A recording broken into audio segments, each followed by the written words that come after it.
Estamos em 2023 e o questionamento que eu recebi essa semana foi exatamente do meu pai. Daniel, por que nós estamos em 2023? Nós temos ressonância, tomografia, PET, o exame do PSA para diagnóstico de câncer de próstata, e por que ainda é preciso o exame de toque retal? Esse é o nosso tema de hoje e nós vamos falar um pouquinho por que o exame digital ainda é muito importante nos dias atuais. Vamos nessa? Eu vou ficando por aqui, eu agradeço a sua audiência, agradeço a sua...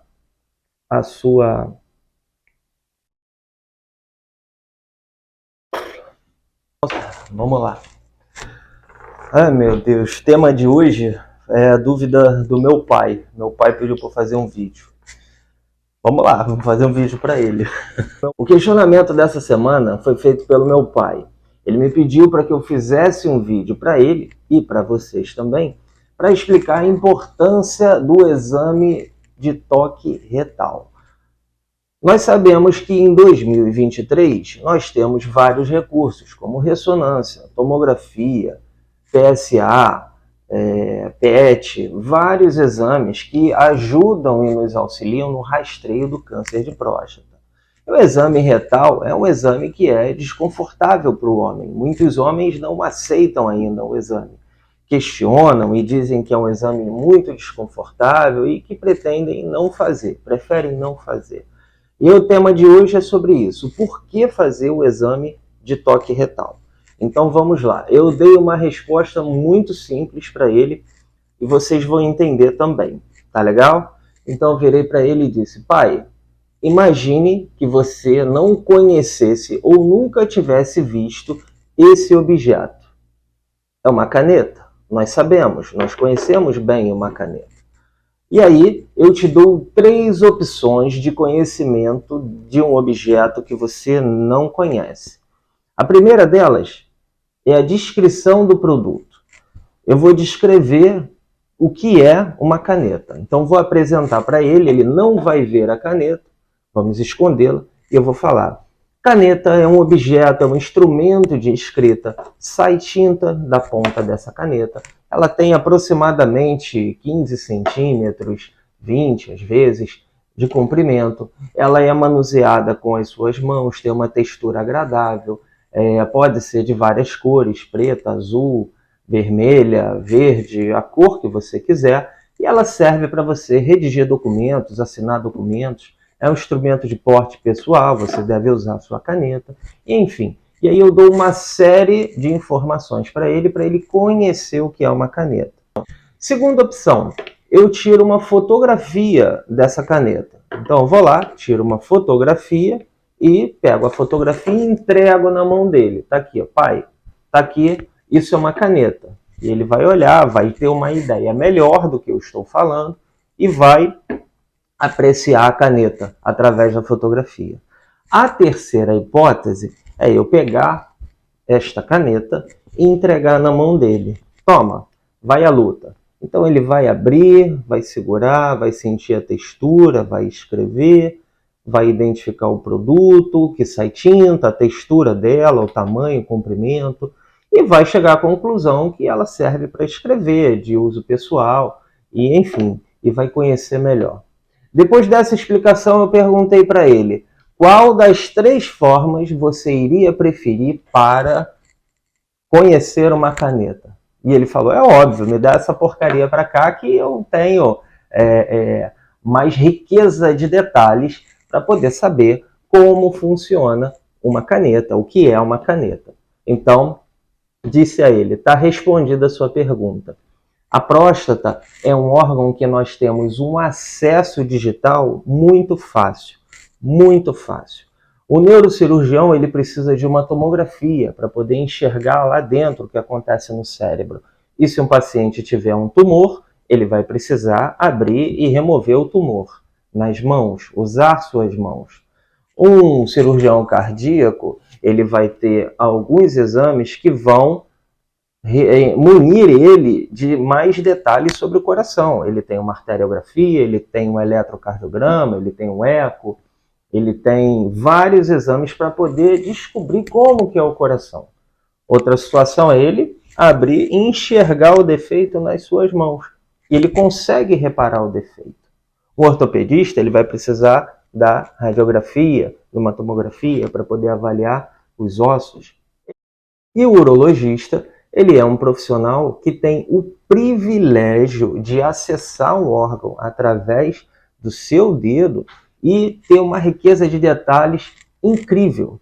Ele pode saber qual é o tamanho da próstata, ele pode saber o formato da próstata, ele pode saber a consistência, se é uma próstata fibroelástica, se é uma próstata dura, se é uma próstata que tem nódulos. Ele pode saber se é uma próstata que é dolorosa ao toque, o que fala a favor de prostatite. Ele pode ver os sulcos, qual lobo, o sulco uretral, ele pode avaliar qual lobo é mais aumentado que o outro, ok? E ele vai avaliar a presença de nódulos na sua superfície. Ele pode avaliar também a presença de hemorroidas, fissuras, o tônus do esfíncter anal, a parede do reto do intestino, se tem a presença de algum tumor.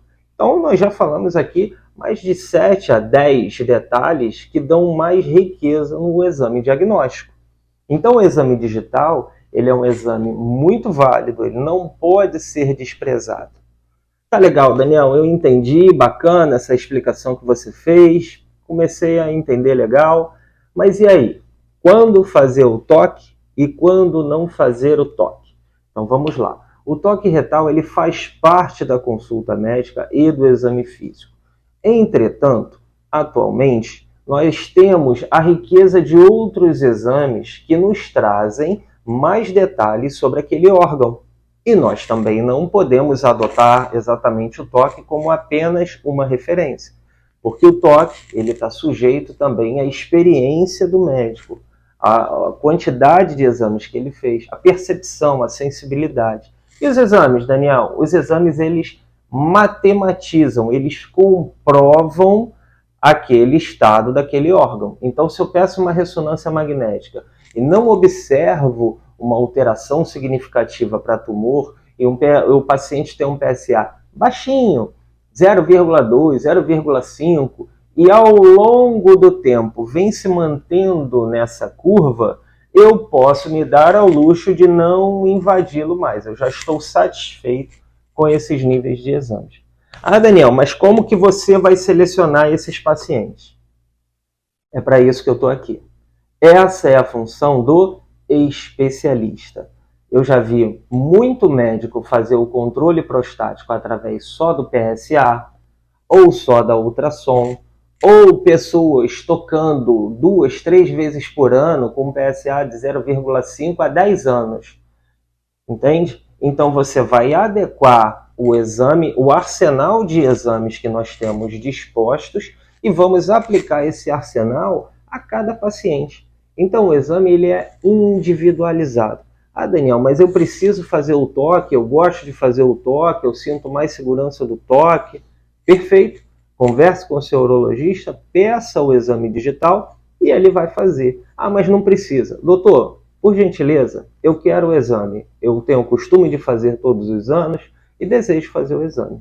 Ou doutor, olha, se está tudo bem na opinião do senhor, a curva de PSA, o aumento prostático está tudo bem, é um exame dispensável, não variou tanto, podemos dispensar o exame.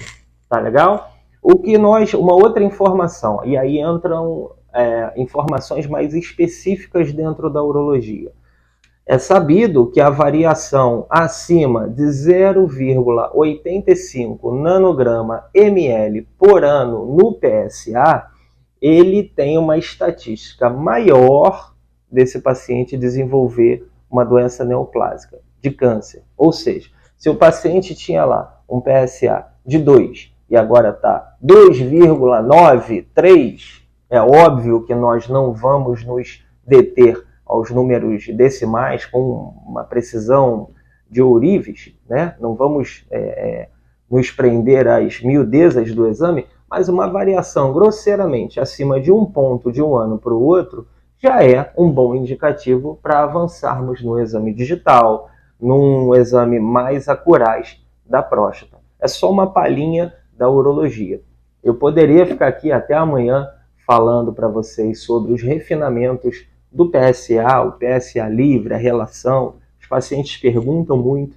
Só uma palhinha. A relação baixa fala mais a favor de câncer, não quer dizer que seja câncer. E uma relação aumentada fala mais a favor de uma hiperplasia prostática, não quer dizer que seja hiperplasia. Então, esses são os principais dados que nós usamos para avaliação do exame retal digital, tendo também o PSA, ultrassom, a ressonância magnética, entre outros exames que nós temos. E o que comprova o tumor, Daniel? Biópsia da próstata.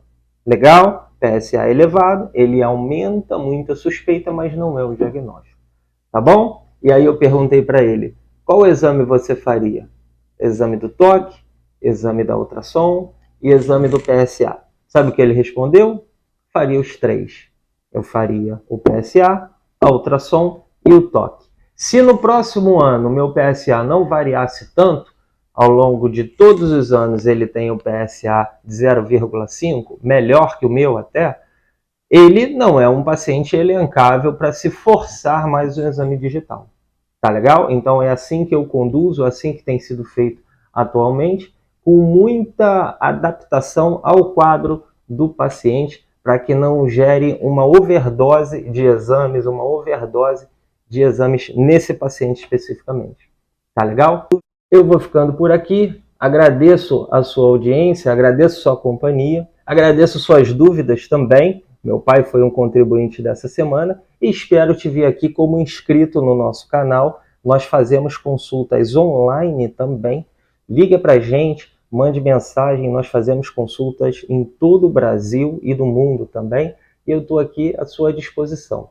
Tá legal? Agora eu vou aqui para os comentários para poder conversar com você e a gente se vê em breve. Ah, meu Deus, meu pai pediu para eu falar sobre exame de toque. É mole? É mole uma coisa dessas? Agora o vídeo dessa semana é para ele. Vou dedicar para ele.